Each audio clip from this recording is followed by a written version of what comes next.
Olá, professores, futuros concursados. Hoje, o tema da nossa aula vai falar sobre a matemática nos anos iniciais do ensino fundamental, tecendo fios do ensinar e do aprender. Traz aqui para a gente esse tema três, três professores que vão falar sobre esse tema aqui, que é Nakarato, Mengali e Passos. Bora para a aula. Vou compartilhar minha tela. Já estou compartilhando minha tela com vocês.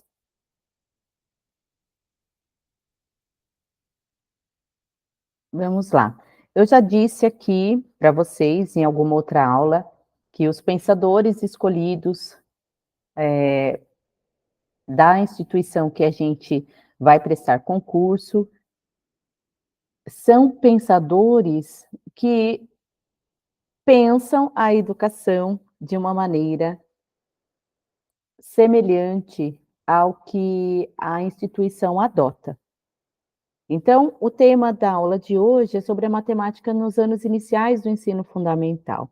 Então, quando a gente pensa nos primeiros contatos dos educandos com a matemática, desponta aí alguns questionamentos, né? Quais os saberes, quais as trajetórias e as práticas dos profissionais que trabalham com esse componente curricular nos primeiros anos da escola básica?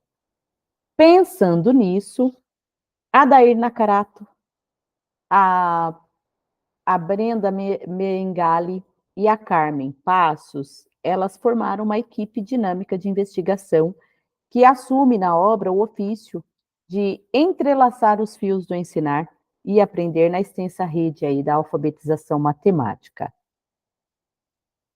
Então, o capítulo inicia-se aí com uma viagem pela história da educação, especificamente pelo contexto das reformas curriculares da década de 80, que não exprimiram aí ganhos reais na prática de sala de aula do ensino fundamental 1, de acordo com as autoras.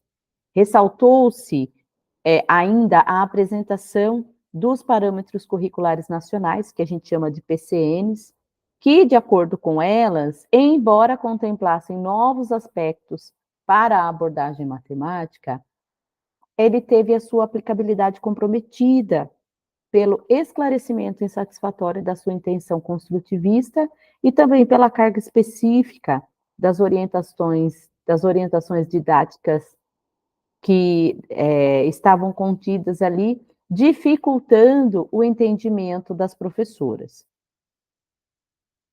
Na seção A Formação Matemática da Professora Polivalente, fica evidente as deficiências formativas a nível médio, que seria na modalidade normal, e também no nível de graduação, que é o nível superior, né, o normal superior à pedagogia, no que diz respeito ao trabalho com a matemática das primeiras séries do ensino fundamental.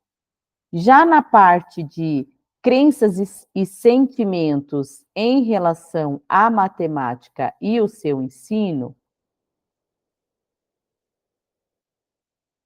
os relatos autobiográficos de alunas de pedagogia mostram que as experiências das licenciandas com a matemática da escola básica podem moldar a prática profissional da futura professora.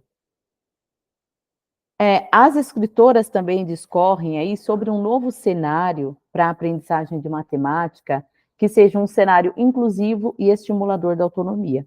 Então, elas vão salientar também que a instauração desse novo espaço, ele vai romper com paradigmas e vão acentuar os desafios à formação inicial e continuada das professoras polivalentes.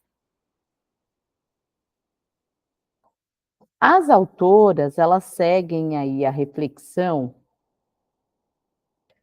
sobre autonomia e educação matemática, momento em que elas caracterizam um ambiente de aprendizagem. Então, a definição, ela é alicerçada nas concepções aqui de dois pensadores, Alro e Scovismose, e o Paulo Freire, que sugerem o diálogo verdadeiro, em que as vozes das professoras, elas não se sobrepõem à dos alunos.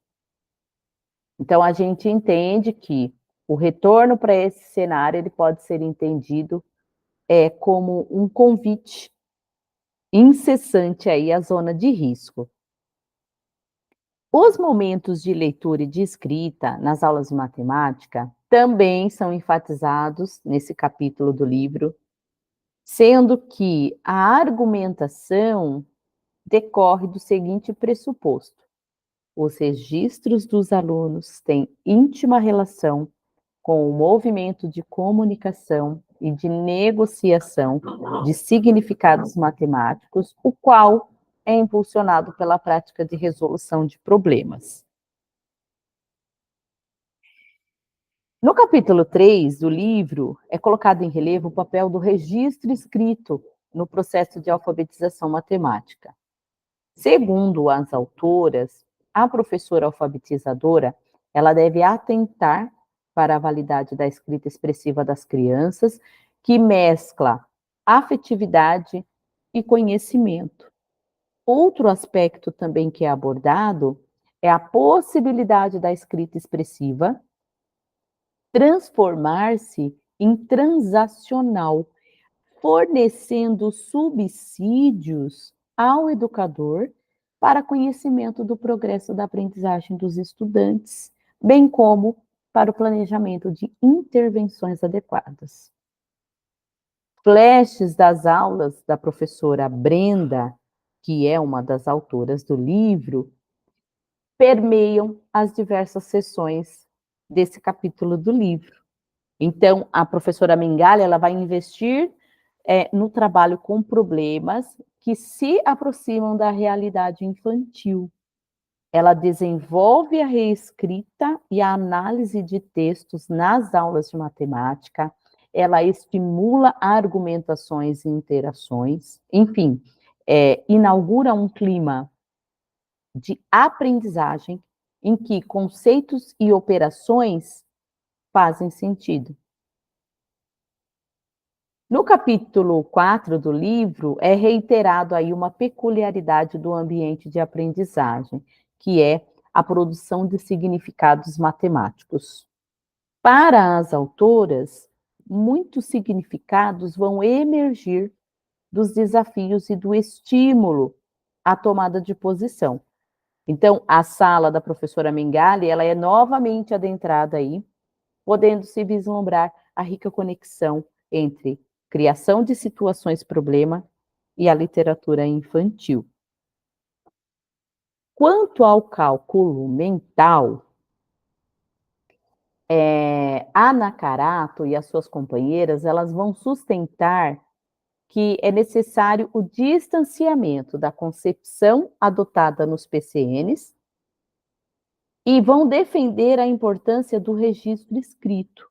Então, é imprescindível reconhecer as estratégias pessoais das crianças, bem como também respeitar os ritmos individuais de comunicar ideias e aprender a aprender. A interdisciplinaridade vai assumir um espaço privilegiado nesse sentido.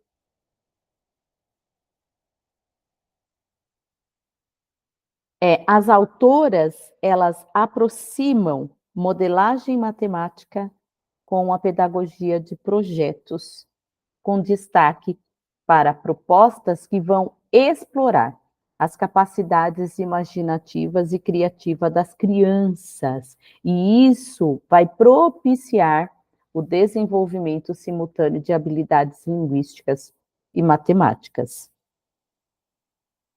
Então, considerando a riqueza de experiências e saberes das professoras dos anos iniciais, o marco inicial do último capítulo vai ser a ampliação do conceito de formação, aproximando o leitor da perspectiva de desenvolvimento profissional, na qual o professor ele é o principal estimulador do seu aprimoramento.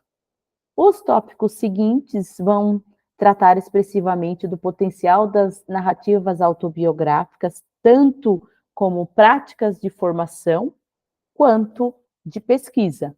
Então, nesses tópicos, os estudos dos pensadores Melo, Prado e Damasceno, e Freitas e Fiorentini, entre outros pesquisadores, serão destacados aí no anseio de direcionar rotas possíveis no campo da pesquisa em educação matemática e ressaltar a essência do trabalho do educador, que é a investigação. Então, de acordo com o que foi tratado aqui nesse livro que foi escolhido sobre a matemática nos anos iniciais, a gente consegue ter um parâmetro, uma ideia de qual é o conceito de aprendizagem da matemática para essa instituição. O que a gente tinha para tratar a respeito desse assunto era isso. Assista a aula quantas vezes você achar que é necessário, professor, professora. Não fique com nenhuma dúvida. O importante é você pegar os conceitos daquele tema para que você consiga entender e colocar em prática no dia da prova. Vejo vocês na próxima aula.